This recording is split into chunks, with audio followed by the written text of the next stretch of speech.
Hi and welcome to the Geek Legion of Doom, and welcome to this second update of my Marvel collection. So I'm going to go through what I've picked up from April, or the beginning of April, until the end of June. This is the second update.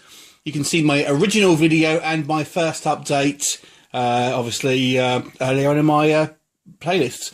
So anyway, I'll try and leave a link in the description so you can check them out. But let's get on with what I've got. So I'm going to go through it in pretty much alphabetical order. So what we're looking at here, obviously, is the Fantastic Four Rise of the Silver Surfer box set. Now, this is actually a tie release. And there's actually two different types of this box set available. There's I think there's a German one and a Thai one. I've already got the German one. It's a lot smaller box. It's the same statue, and obviously you've got the DVD in there. But the actual box itself is significantly different. This is a lot nicer, this one, I've got to say. The actual presentation on the Thai one is a lot nicer. It's significantly bigger, even though the actual statue is the same size. So this one, you've actually got the window, so you can see, you know, the actual statue of the Silver Surfer there. And obviously you've got a fantastic picture on the front there, or the back, depending on how you want to display it, I suppose. So this is actually the Power Cosmic Edition, as you can see there. Obviously, it's all sealed up. It's actually numbered. I'm not quite sure how many are in this series. I mean, I'm guessing there's 4 figures, so the most it's going to be is, you know, 9,999. But I'm guessing it won't. It's probably around 5,000 or something like that, I would guess. So there you go. That is the quite a nice and quite hard to get hold of, I've got to say. Fantastic Four box set. Staying with the Fantastic Four, and this is actually a Spanish steelbook of the same film, the Rise of the Silver Surfer. And it's actually a double pack. It's both the films. Do apologise. So it's actually both the films. Now, being a Spanish steelbook is obviously not called Fantastic Four. Obviously, Los Four Fantasticos or something. Can't speak Spanish. There you go. That was embarrassing. So anyway, if you are looking for kind of Spanish stuff, do keep in mind that obviously it's not always going to be a direct translation, or any language, to be fair. So, you know, I've got this on the Spanish version of eBay, and I wouldn't have found it unless I typed that in.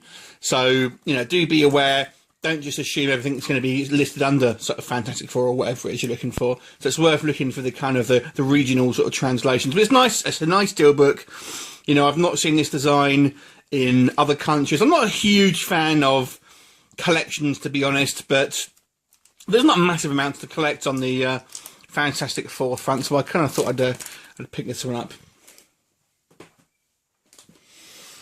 So moving on to Iron Man. Now this one is a Target exclusive, and it's the War Machine or Mark II armour, depending on, you know, what you fancy, of the mask. So this mask was available, and it had the kind of the standard gold colour. But in America, basically, they had exclusive packaging, and it's basically the silver mask rather than the gold mask. This one's sealed up, so I'm going to be able to open it up for you.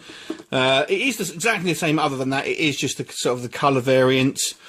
So I think you can get a Blu-ray version of it as well. This is the DVD, but nevertheless, it's quite nice. You know, relatively scarce these days. Again, staying with Iron Man, I have a German steelbook, and this is actually both the Iron Man and Iron Man 2 Blu-ray steelbook. Now, they have actually released another one with actually all 3 Iron Man films, and just called the Iron Man Trilogy. But this one is obviously just the first 2 films. Obviously, came out before the 3rd film did. That's kind of nice. This one's not going to be terribly exciting. It is just I've managed to pick up the re-release of the Spider-Man 3 Blu-ray with a kind of the slip case. Nothing too exciting. This only picked this up for literally about £2, so, you know, nothing terribly exciting about that. Next up we have the Spider-Man Trilogy Blu-ray steelbook. Now this is a German steelbook again, and there's a couple of trilogy steelbooks you can get. This is I had the other one in my previous video. This is the German one, so it's rather than just the kind of the eye, which was the picture on the, I think, the British version, and actually the German had a version of that as well. This one is obviously more of a sort of torso shot, but just the 3 films.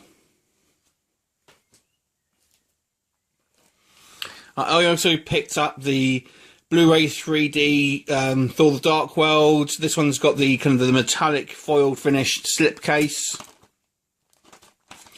Not exactly a kind of a massive rarity, but I kind of, again, I picked this up for, a relatively inexpensive price. So I was, I was quite happy to pick it up for that. Okay, so in America, they basically re-released, I should say, all of the current sort of up-to-date X-Men films on metal packs. So this was a retailer exclusive. I can't remember if it's either Best Buy or Target. It's one of them two. So I'll go for them. Now, obviously, in the UK, we pretty much just call these steelbooks. We don't really differentiate between metal packs or steelbooks. The difference being the spines are slightly different, but basically they're kind of steelbooks, metal packs, whatever you want to call them. So this is the Wolverine. Now, in the UK, we've got a similar looking steelbook to this one, although it doesn't have the red sun in the background. So that is the kind of the difference between that. Otherwise, it's pretty much the same. There you go. It's quite nice. Obviously, very kind of like stylistic choice on art there. Well, I'm sure we'll probably get a re-release with some other art on this as well, I have to say, at some point. Moving on to the original X-Men film. Now, these are kind of, I've got to say, the art they've chosen for this looks kind of cheap, I've got to say. They kind of just look like kind of photoshopped, cobbled together a little bit. So I'm not a huge fan of the choice of the artwork on these. That is the original X-Men metal pack, steelbook, whatever you want to call it. Again, these are all for these aside from one more I'm going to show you in just a second, these are all from the same retailer. And then we have the X-Men 2 version.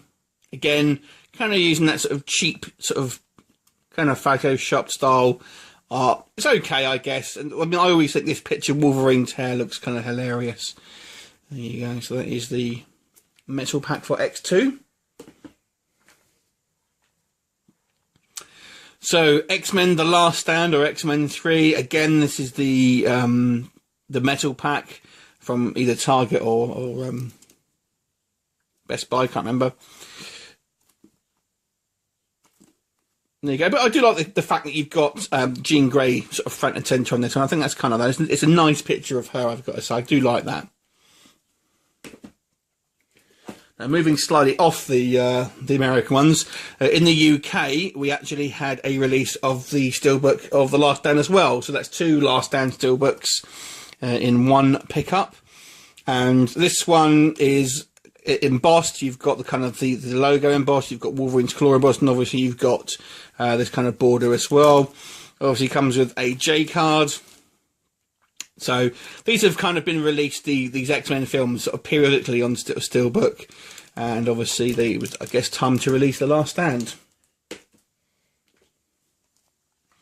Then we had the X-Men Origins Wolverine metal pack. And again, this is going back to the US versions. I have to say, Wolverine looks kind of cool in that picture, despite the film probably being the worst out of the X-Men films to date.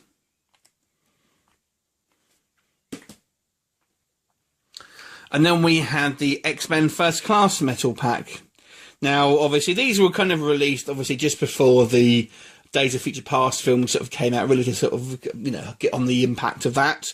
But I have to say, I do like the choice to release this particular artwork on a kind of steelbook, because the original sort of steelbook was kind of quite different to everything else. So I quite like the fact that they've kind of released the kind of the normal artwork, I guess. There's quite a lot of different variants of covers for First Class, I've got to say. If you have a look around the world, you'll see a lot of different covers for this particular film, and I'm sure we'll see a few more steelbooks pop up with different covers as time goes on. So that is the last item in this particular pickup. So again, I'll in another sort of kind of 3 months or so, I'll do my next episode 3, I guess. And thanks for watching, and I hope you enjoyed the video. Bye for now. Bye.